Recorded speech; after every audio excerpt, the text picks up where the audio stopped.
Hi there, I'm Rob. Thank you for joining me today. We're going to continue exploring Microsoft Excel 2016 with part 2 of our Excel Like a Pro training. Last month, we introduced you to the basics. This time around, we're going deeper and we're going to have our intermediate class. And next month, we'll complete the series with our advanced webinar. Although it should go without saying, I'm going to say it anyway.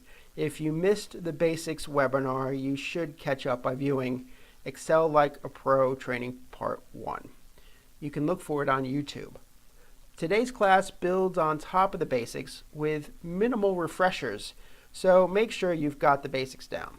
Okay, let's get started. Here's our roadmap for today. Last time out, Melanie touched on multiple worksheets. So first off today, I'll show you how to create links between worksheets and then between workbooks. Then we'll move on to managing lists, followed by working with dates and some of the functions and formulas associated with dates. Then on to formatting and conditional formulas. And then finally, we'll finish up with if, and or functions, some of the logical functions that Excel offers. So, working with multiple worksheets and workbooks. First, navigating. Remember that every Excel file is a workbook, and each page in it is a worksheet. These worksheets are denoted as tabs here at the bottom. Just click the one you want to activate, or use Control Page Up or Control Page Down to move among them using the keyboard. Now, to move or copy one of these tabs, just right-click on it and choose Move or Copy, and you'll be presented with this dialog box. If you want to move it to a completely different workbook, you can enter the name of the workbook here.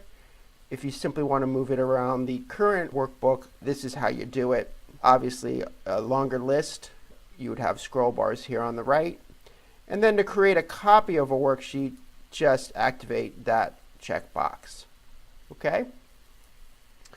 So now let's talk about working with formulas across worksheets. We have this worksheet here with several different types of information and different labels.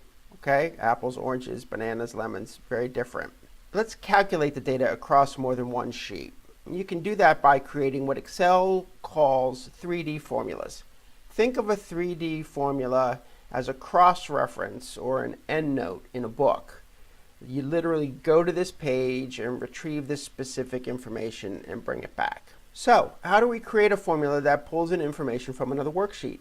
Let's walk through it. Here we have 3 worksheets for our grocery store inventory costs. In addition to seeing our fruit costs broken down, we'd like to see at a glance what the bakery and meat department costs are. Okay? Let's get rid of this this worksheet we accidentally created. And we have fruit, and we're going to have the bakery pull into right here. So the way you do that is you hit the equal sign to start a formula, and we're going to bring in a sum, and then you click the left parentheses. Navigate to the bakery tab, click on the cell we want, in this case B7, and all you need to do at this point is hit enter. We go back to the fruit worksheet, and you can see bakery has been filled in.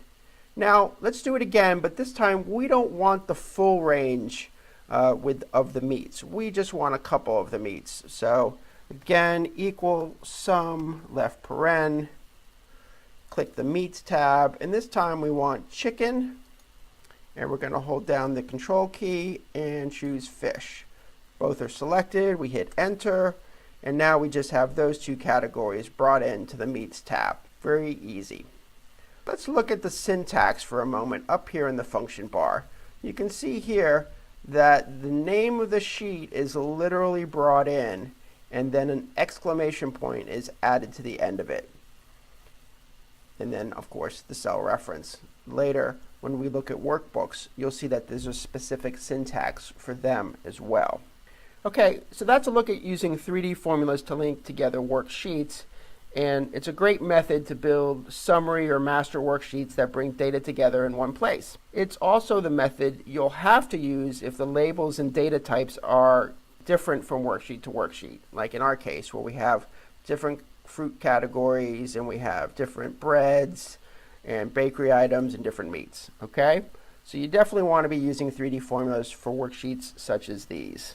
But let's look at another method for linking worksheets, and in this case we've been very organized in setting up our data, meaning our labels and data ranges don't change from worksheet to worksheet, and we want to bring the data together without typing in 3D formulas. In that case, we can use an Excel tool called Consolidate Data. Let's say that you have a sales team and a weekly report of each rep's sales. You have a sheet for each week, week 1, week 2, week 3, and week 4, and you'd like to total that data into a monthly report. There are two ways to consolidate this data, by position or by category. Let's spend a few moments on the definitions of both of these. First, consolidation by position. When the data in the source areas is arranged in the same order and uses the same labels. Use this method to consolidate data from a series of worksheets, such as departmental budget worksheets that have been created from the same template. So that's consolidate by position. Consolidation by category is when the data in the source areas is not in the same order, but uses the same labels. Use this method to consolidate data from a series of worksheets that have different layouts but have the same data labels. For our purposes here, I'm only going to demonstrate consolidation by position because in general it is an organizational best practice. Once you're aware of the power of this tool, you'll want to set your sheets up to take advantage of it.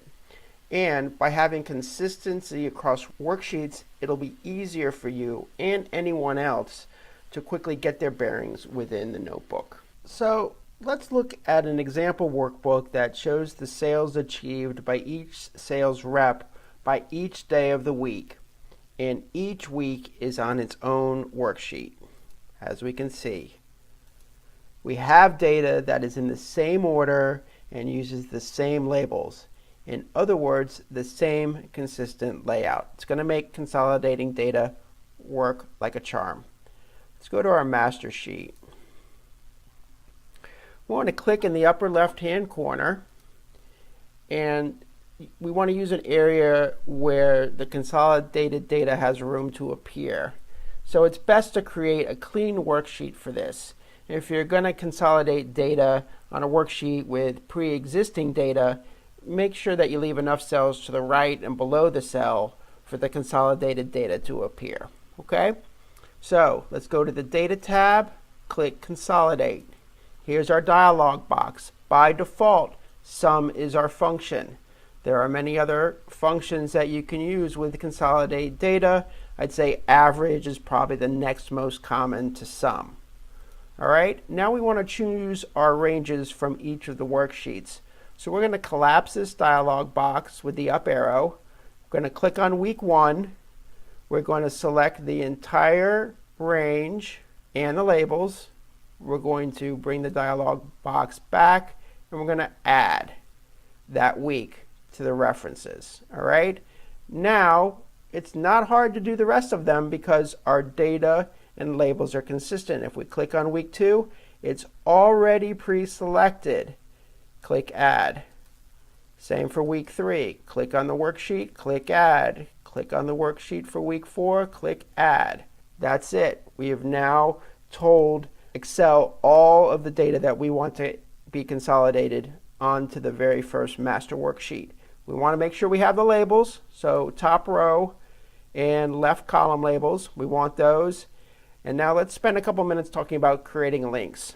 We need to choose from automatic or manual updates. Clicking here is what makes it automatic. If you want Excel to update your consolidation table automatically, and when any source data changes, we're going to check this box. If you leave it unchecked, you're going to have to update the consolidation manually by returning to the tool. So obviously, we want to be so organized that automatic updates are given. In a couple of minutes, I'll show this in action. We'll change Sally's sales on one of the days of one of the weeks, and you'll see that it updates automatically. So again, the automatic updates and this option right here is really the power, really shows the power of a well-designed and linked workbook. It makes it readable and efficient. Now, a few more important notes before we see the results. You can't create links when the source and the destination areas are on the same worksheet. This explains why it makes sense to group data into worksheets by smaller periods. In this case, we did it by weeks. We knew that we could easily review a week at a glance. Perhaps with such a small sales team, we could have organized our worksheet by month and have had all the data for all the weeks on one worksheet. That might have worked fine, but what happens if the team grows? Perhaps the sheet would eventually become too long to review without scrolling. It's some food for thought. Remember, before you build a worksheet, you want to ask yourself, how do you want to see and analyze the results? How much detail is needed to draw a conclusion? And what is the most important data for decision makers, whether that's you or your manager? All right, so back to our work at hand. Press OK, and Excel will generate the consolidation for you. It will be unformatted, so it's up to you to format it, but you only need to do that once unless you didn't choose automatic, you didn't choose create links, and you have to run manual consolidations repeatedly. So again, another reason you want to organize your data and be consistent across worksheets. So notice the row numbers here, they're non-sequential. What does that mean? Well, let's unhide them. Right click, choose unhide. Look at that. When you consolidated, it did show you an eagle's eye view from above of just the summary of everything, but it truly brought in all the data as well. So let's go ahead and hide that back again. Actually, you know what? We will leave it. We'll just undo. All right, so I mentioned I wanted to show you what happens if we update somebody. So as you can see on the master here, Sally's total for all the Thursdays is $1,000. Let's go into week 4, and let's say we missed by a decimal here. She actually had a banner $3,500 day. We do that, we go back to the master, and you can see it's been updated right here. One last bit about consolidation that leads us into talking about linking across workbooks. If the worksheet that contains the data that you want to consolidate is in another workbook, let's go into the consolidation dialog.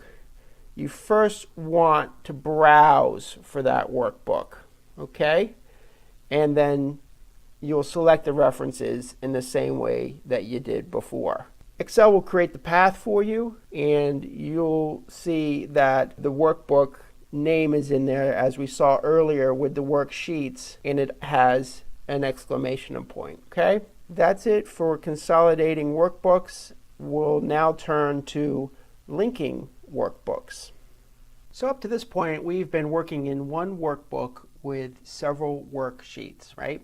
In the same way that we can pull data in from many worksheets, we can do the same with workbooks. So let's take a look. You'll remember earlier I referred to a 3D formula as a cross-reference, a connection between one or more worksheets. Well, when that linking crosses into a different workbook, it's called an external reference. So when would you use this? Sticking with our sales team example, you could have a workbook for each month or even each year.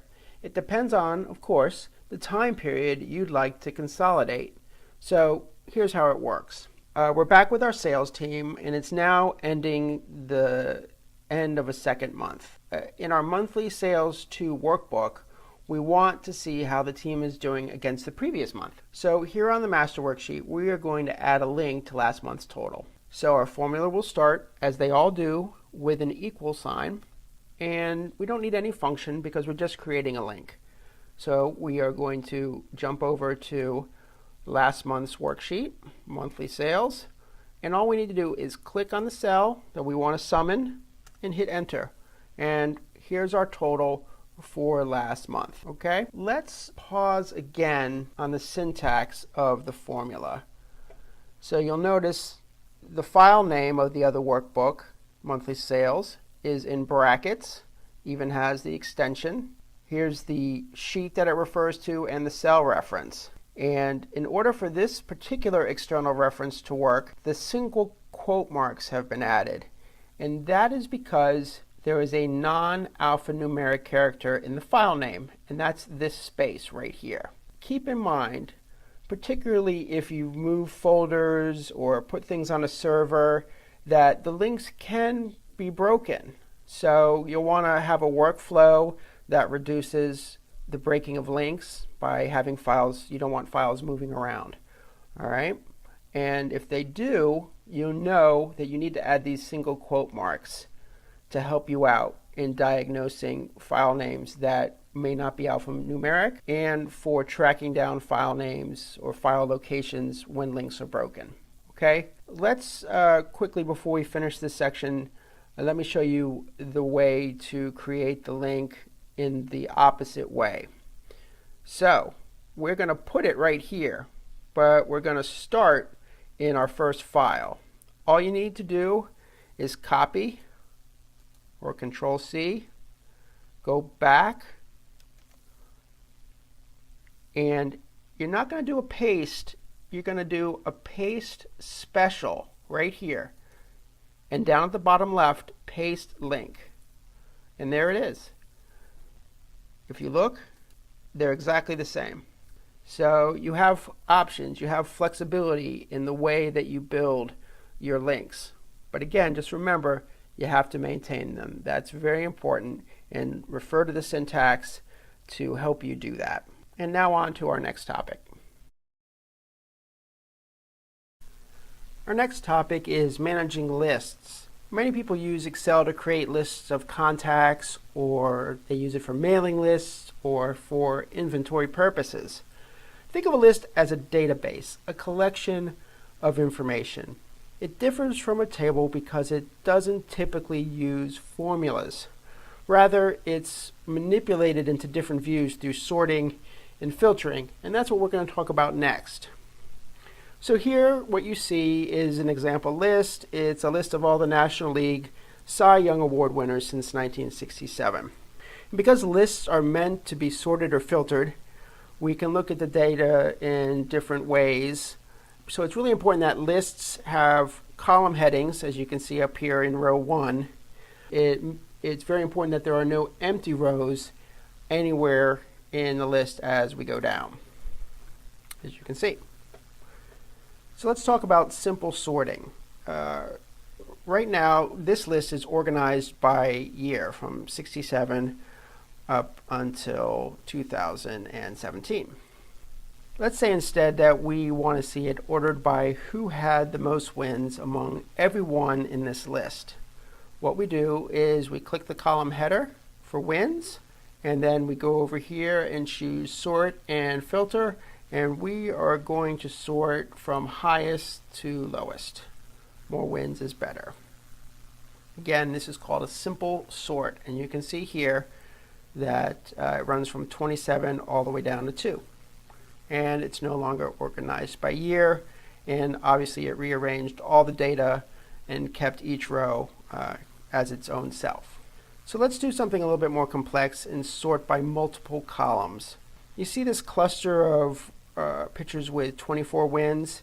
They're really sorted by random. In fact, they're still in order by year, and that doesn't really tell us anything. So again, let's click sort and filter. And this time we're going to choose custom sort. And you can see here's our first sort, and we're going to add a level. And the column we want is earned run average, ERA. And it already picked smallest to largest, so maybe Excel knows something. But for those of you who don't know, the smaller the ERA, the better. So that's our sort, and we click it, and you can quickly see that this cluster of 24 is now ordered down by ERA. Okay? Pretty easy, right? So next we're going to look at auto filtering. This is a way to include and exclude any row data. Again, we're going to select any column label or header, and then back under sort and filter, we're going to choose filter. All right, and you can see to the right of every column header, there is now a drop-down menu. Let's see who among these Cy Young Award winners was eventually elected to baseball's Hall of Fame. That's this column here, HOF, and we click the drop down, and we're going to deselect everything first, and then we're going to choose Y, which in this case means yes, they were elected to the Hall. Click OK, and we see just the Hall of Fame pictures. So let's go a little bit deeper now. And wait, let me tell you, before we do that, you'll notice that next to Hall of Fame here, there is this filter icon. So that's an easy way of looking here at a glance and seeing that this table is filtered by this column. So now let's go deeper and order these Hall of Famers by number of strikeouts. And we'll do this by customizing the filter. Just click the drop-down menu next to strikeouts, and we are going to choose largest to smallest. So now we're in order by strikeouts. Whoever had the most is at the top. Now we're going to do one more filter adjustment. We're going to see how many of these Hall of Famers won their Cy Young Award with fewer than 20 wins. Next to wins, again, click the drop-down menu, and under filter, or in this case number filters, we're going to choose less than, and then we'll punch in 20 for 20, click OK, and these are the pitchers who won fewer than 20 games and won the Cy Young Award. And you can see in some cases it's a relief pitcher. The last thing we're going to talk about in this topic area is how to sum up the totals. So let's say we wanted to see how many of, what the total number of strikeouts that these half dozen or so pitchers had over the course of time. It's as simple as clicking the bottom and then clicking auto sum and hitting enter. Now one thing that's nice about this, if you are to take off the filter, you can see that it automatically updates the subtotals. So you could take off all the filters, return the list to its pretty close to its original form, and from 1967 to 2017, this is the number of strikeouts from these pitchers. That is our overview of managing lists. Now on to our next topic, working with dates. Dates and times are two of the most common data types people work with in Excel, but they can be frustrating to work with because Excel uses a serial number to represent a date instead of the typical month, day, in a year, and hours, minutes, and seconds that we're used to in our day-to-day lives. It's further complicated by the fact that dates are also days of the week, like a Monday or a Friday, even though Excel doesn't specifically store Mondays and Fridays and other days in the cells. For example, we see March 27th, 2018 and 2:17 p.m. and Excel sees 42821 and 0.0951, etc.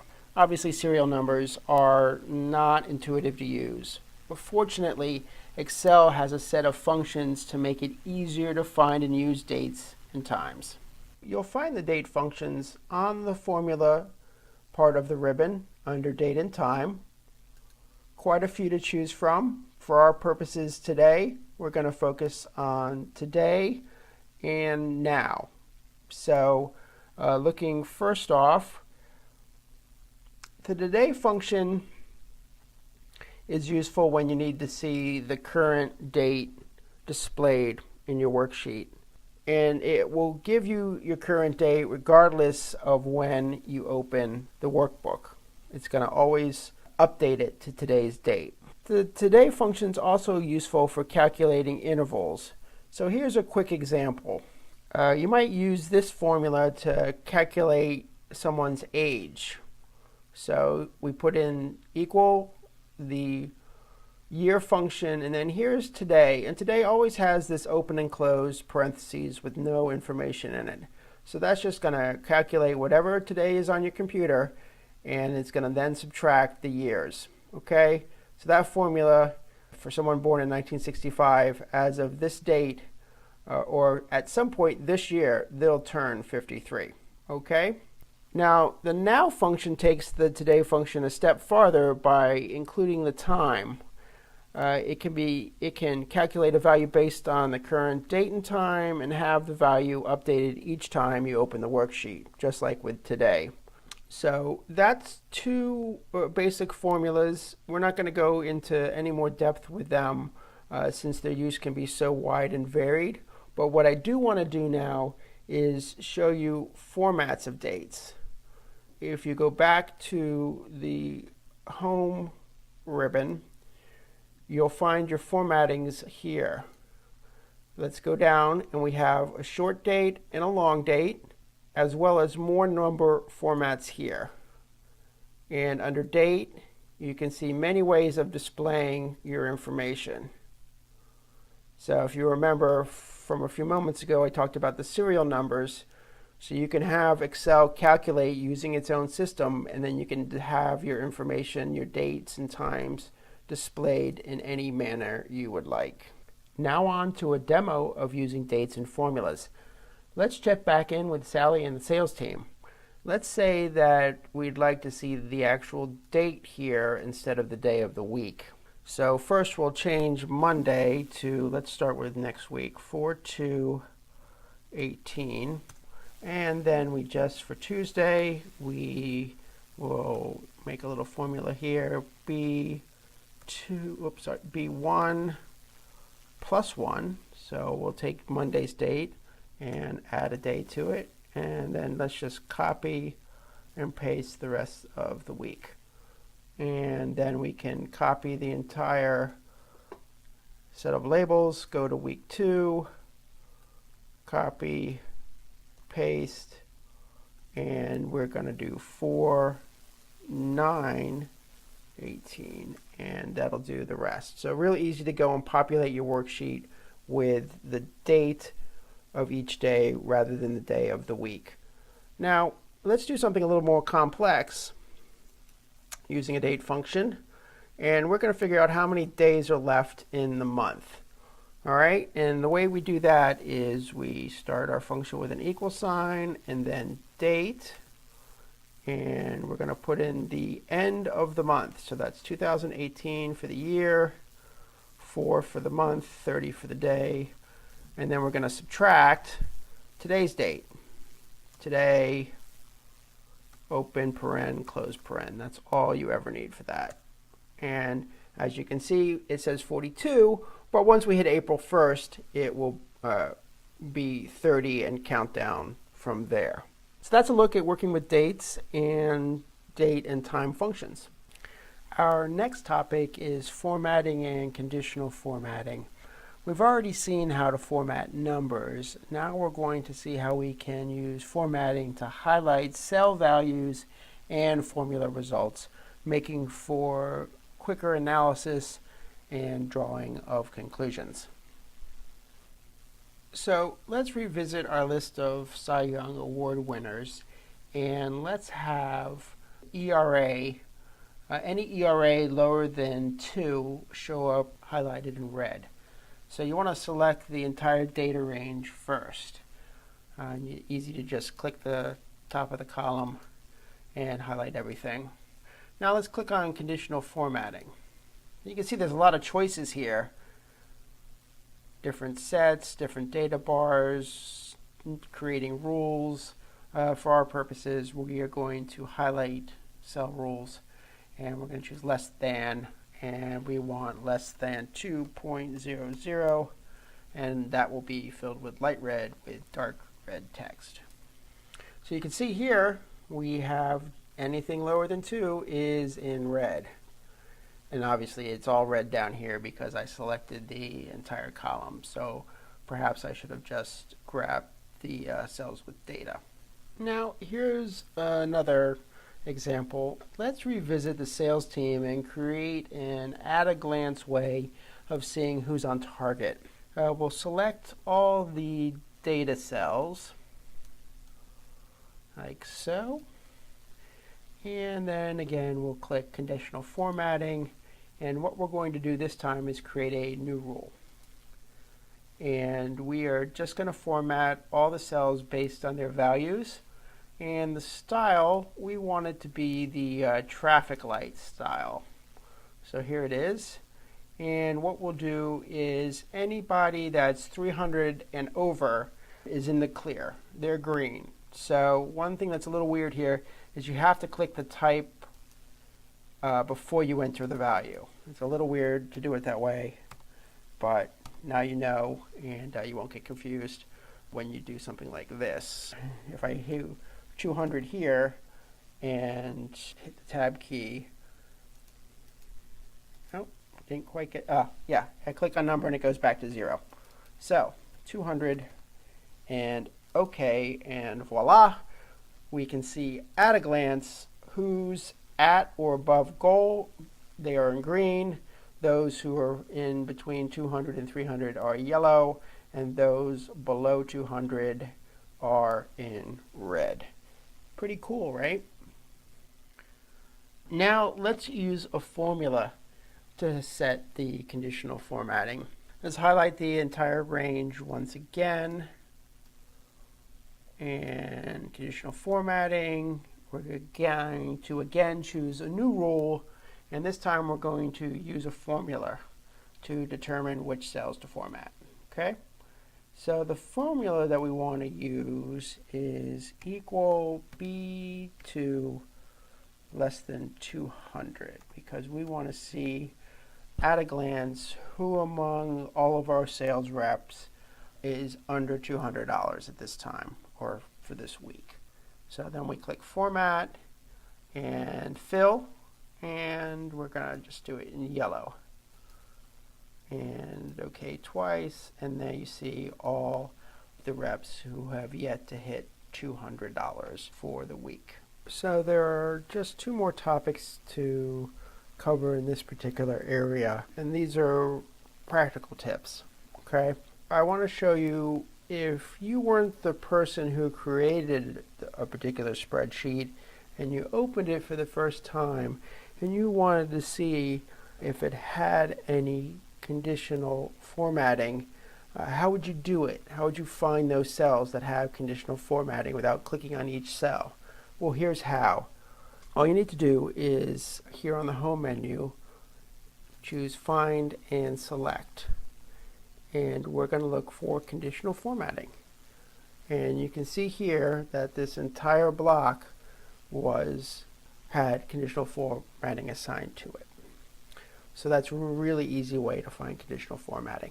Now, the other thing I wanted to show you is what if you wanted to apply this conditional formatting to other sheets in this workbook. That is really easy, but not that intuitive. What have we done? We've done conditional formatting. So what does that mean? We can use the Format Painter. Click it once if we're going to format just one block, but we'll do a couple. So click Format Painter twice, and then we're going to go back to this worksheet, paint over it. You know what I did? I deselected the Format Painter by mistake. So 2 clicks.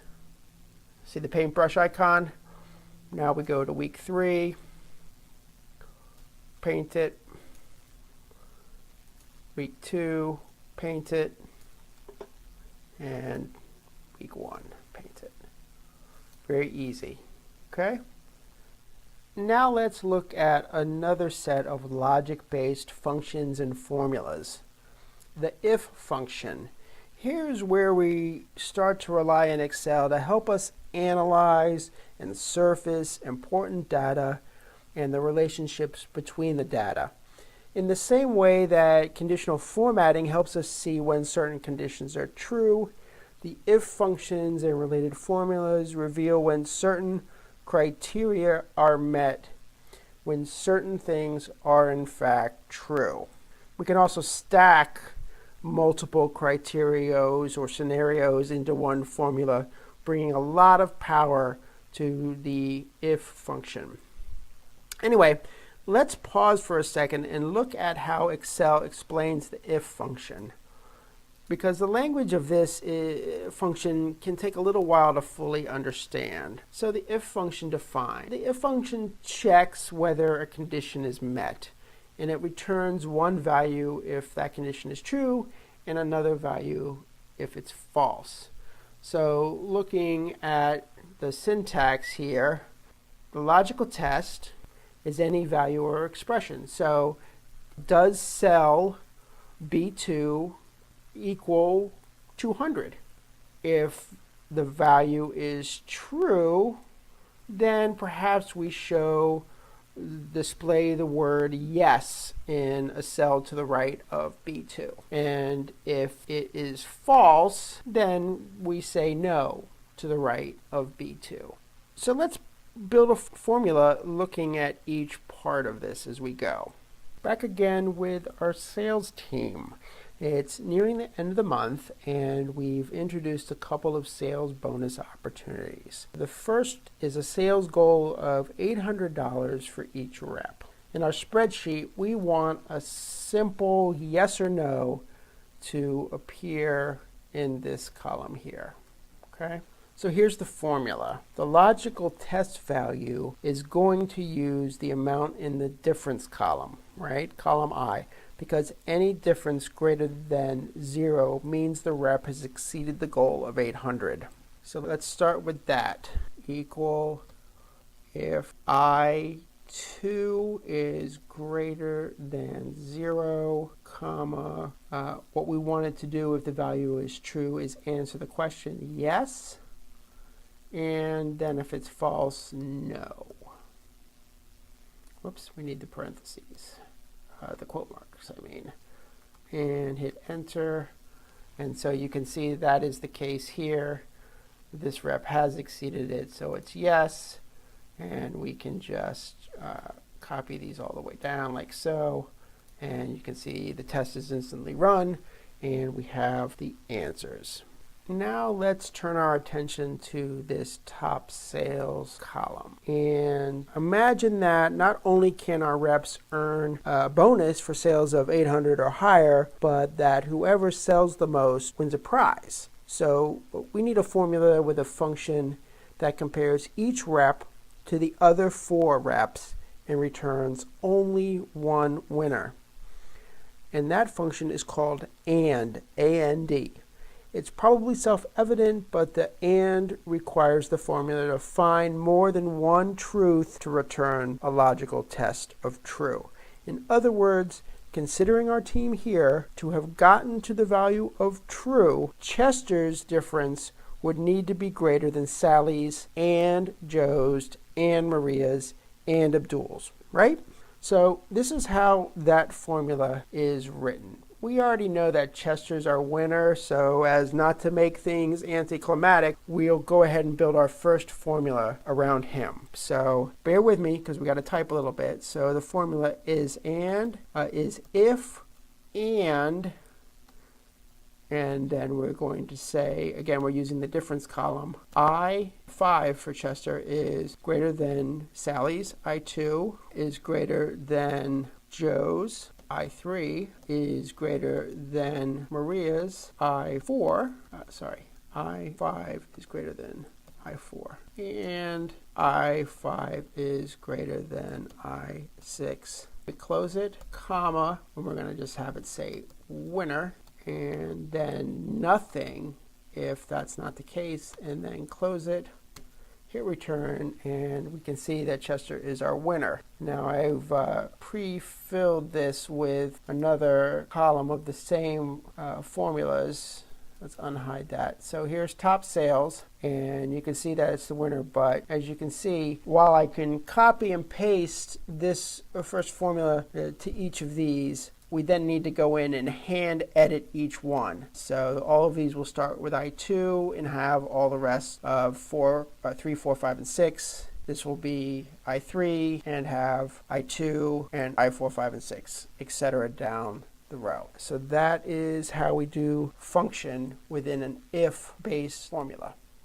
Now there is one more common function that is also a companion function to the if function, and that is the or function. So let's imagine that there is a third and admittedly dire circumstance that could occur to one or more of our sales reps. Whoever does not make the sales goal or does not sell at least 3 premium upgrades is going to get fired. We'll call this the Glenn Gary, Glenn Ross situation for those who have seen the movie. In other words, even if a rep misses the sales goal of $800, they can still be safe if they sell at least 3 upgrades, okay? 3 premium upgrades. So here's how that formula is written. Just like we saw with the AND function, we will nest the OR right after our IF function. So let's start up here. In M2, we'll hit equal if, and then OR, if OR, let's move my mouse a little bit so you can see better. And we're going to say if I2, again using the difference column, I2 is greater than, and let's do equal to 0 because technically 0 means they met the goal, equal to 0, and then comma, or